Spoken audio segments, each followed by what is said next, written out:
경제가 힘든 상황에 부동산 관련 이슈 또 주식시장과 관련된 이슈에 대해서 우리 국민들 많은 관심을 가지고 있습니다. 어떻게 우리가 이해하고 풀어가야 될지요. 더불어민주당 양향자 최고위원 연결해서 이야기 나눠보겠습니다. 양 의원님. 네, 반갑습니다. 양향자입니다. 네, 우리 또 시사바다를 너무 사랑해 주셔서 항상 감사드립니다. 시사바다가 또 저를 사랑해 주셔서 감사합니다. 지금 2021년 문재인 대통령의 신년 기자회견이 계속되고 있는데 지금도 진행 네, 중입니다. 네네. 보셨죠, 의원님? 네, 지금까지 보다가 지금 전화를 네. 받고 있습니다. 네. 가장 귀에 쏙 들어오는 기자회견 관련 내용 어떤 내용이셨을까요? 가장 처음에 하셨던 말씀 중에 이제 사면에 네. 관한 이야기가 이제, 정리를 잘 해주셔서 좀 많은 국민들께서 또 이해도 하시고 이 사면에 대한 지금 논의할 때가 아니라는 말씀 또 솔직한 그렇죠. 네. 이야기를 해주셔서 정말 좋았습니다. 네, 사면론과 관련해서 양 의원께서도 그동안 꾸준히 또 주장을 해오셨는데 국민 공감대가 우선되어야 된다. 바로 이 맞습니다. 부분도 네, 문 대통령 네. 강조를 해주셨습니다. 새해 들어 우리 의원님을 처음 오셨는데 먼저 부동산입니다. 이게 생애 최초 주택 구매자 관련해서 대출 한도를 확대하는 방안을 관계부처에 요청을 하셨는데 진짜 처음 집장만 할 때 대출 없이는 쉽지 않거든요. 관련 요청을 하신 내용 어떤 내용인가요? 지난 국정감사 때 이제 제가 지적했던 사항이고요. 네.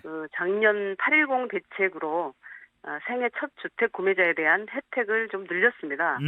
그럼에도 불구하고 서울 25개구 평균 아파트 값이 6억 원이 넘는 시장 상황을 고려하면 현실성이 네. 좀 떨어진다는 말씀을 드렸었고, 아하. 그래서 이제 대출금 상환이 가능한 생애 첫 주택자에 한해서 그 LTV와 DTI를 크게 풀어주자는 것이고, 이제 해외 역시 국내보다 상당히 높은 편입니다. 네. 미국 같은 경우는 LTV가 80%, 홍콩은 뭐 80에서 90%, 또 네덜란드의 경우에도 생애 첫 주택 구매자는 100%입니다. 근데 우리나라의 젊은이들을 위해서 또는 그 생애 첫 주택 구매하시는 분들을 위해서 대출 규제 완화가 정말 필요하다는 말씀드렸고, 기재부 장관도 검토해보겠다고 답변을 주셨고요. 네.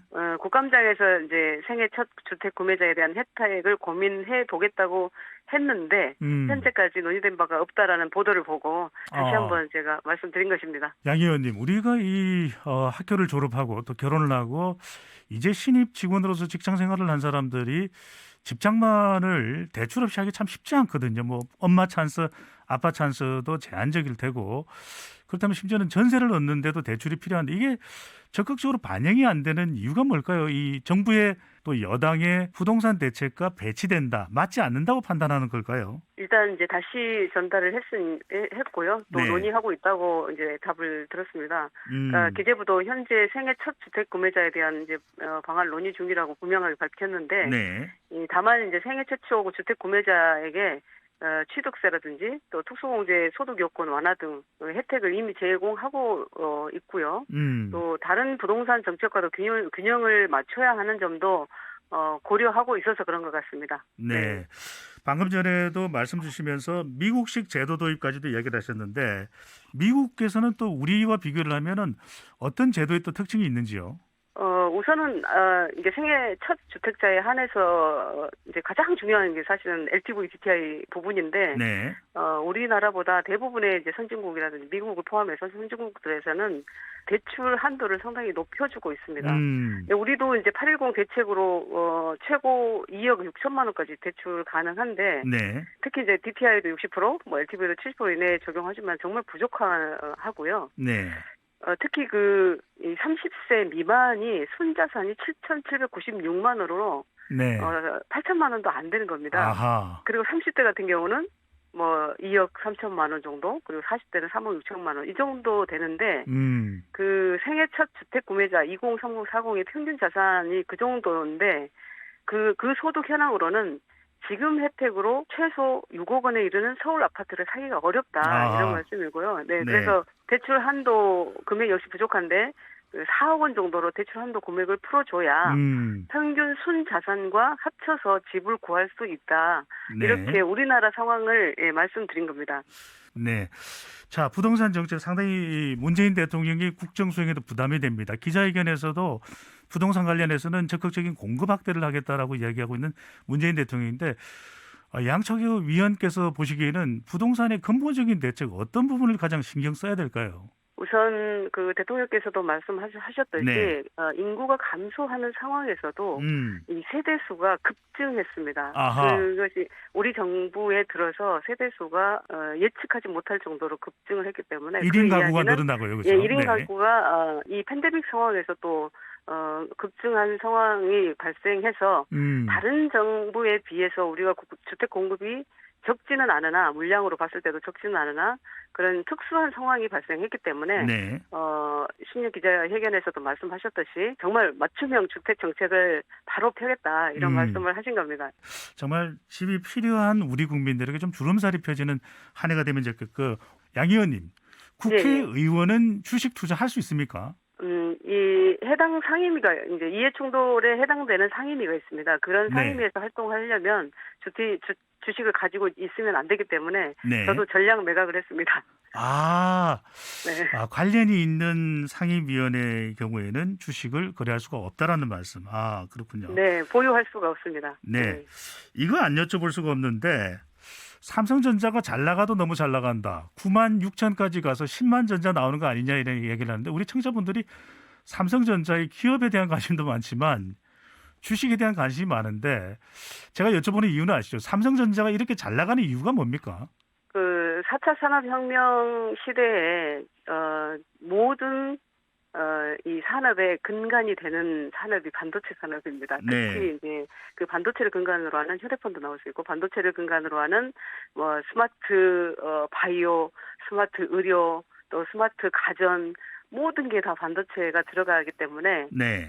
우리 대한민국의 거의 5분의 1, 거의 4분의 1까지도 차지하고 있는 산업이 반도체 산업일 수밖에 없고 또 전 세계에서 삼성전자의 반도체가 또 세계 1위 아니겠습니까? 그래서 네. 그만큼 세계적으로 수요가 폭발하고 있는 것이고요. 이 팬데믹 상황에서 더더군다나 비대면 사회에서 더 많이 급하게 필요한 상황으로 보여지고 네. 앞으로도 아마 이 상승은 지속될 것이라고 판단이 되고요. 그렇군요. 그렇게 갈 수밖에 없는 상황이 됩니다. 그리고 스마트 네. 자동차에도 스마트 전장이 필요하기 때문에 그렇군요. 또 반도체가 들어가고요. 또 비대면에서 네.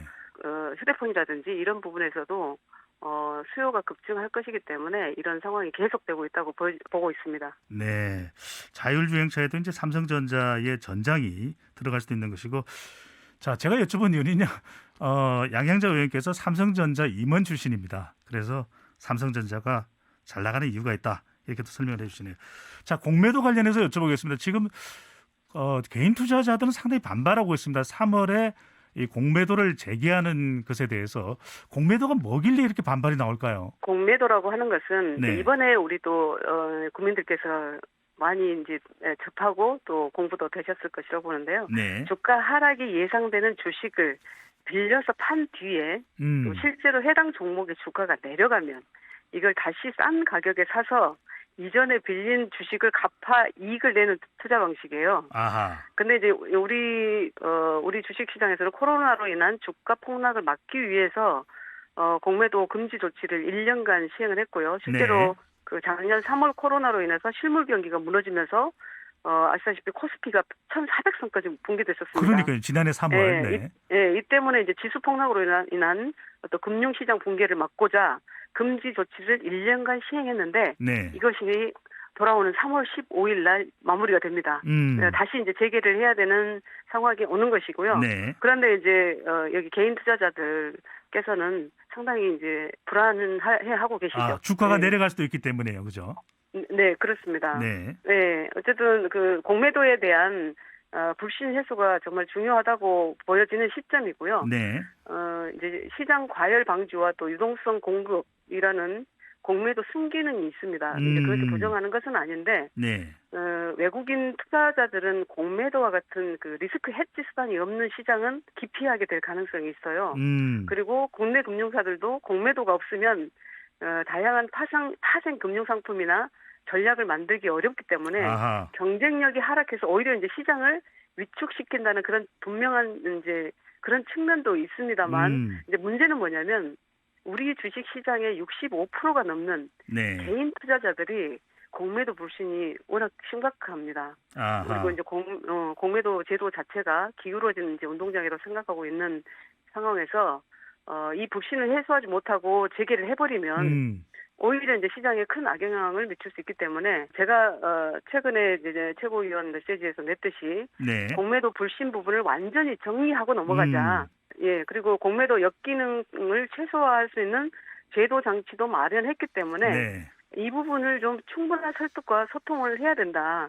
예. 이런 말씀을 드렸고 만약에 이제 공매도에 대한 근본적인 의심을 해소하지 못한 상황이라면 그 보완 제도들이 있다고 하더라도 신뢰까지는 얻기 힘든 상황이기 때문에 네. 일정 기간 연장해서 시장과 적극적으로 소통하는 과정이 필요하다. 이렇게 말씀드렸었습니다. 네. 의원님, 직설적으로 여쭤보겠습니다. 이 네. 4월에 선거도 있는데 네. 공매도 예정대로 재개될까요? 아니면은 연장되거나 공매도가 한시적으로라도 더 금지될 가능성이 높을까요? 네, 이제 저는 연장, 재개, 폐지 이런 걸 먼저 얘기하기는 상당히 어렵다고 보여지고요. 네. 다만 시간이 얼마 없기 때문에 이 불안감을 해소하지 못하면 안 된다고 보는 것이고 네. 만약에 이 확실하게 불안감이 없어지지 않았으면 시간을 일정 기간 좀 연장하자라고 제안을 했기 때문에 아하. 지금 이 순간에 저한테 물어보시면 아마 3개월이든 네. 어느 정도는 좀 연장을 해야 되지 않나라고 보고 있습니다. 네. 개인 투자자들이 또 환경도 또 좋게 만들어져야 될 테니까요. 의원님, 오늘 말씀 네. 잘 들었습니다. 고맙습니다. 네, 감사합니다.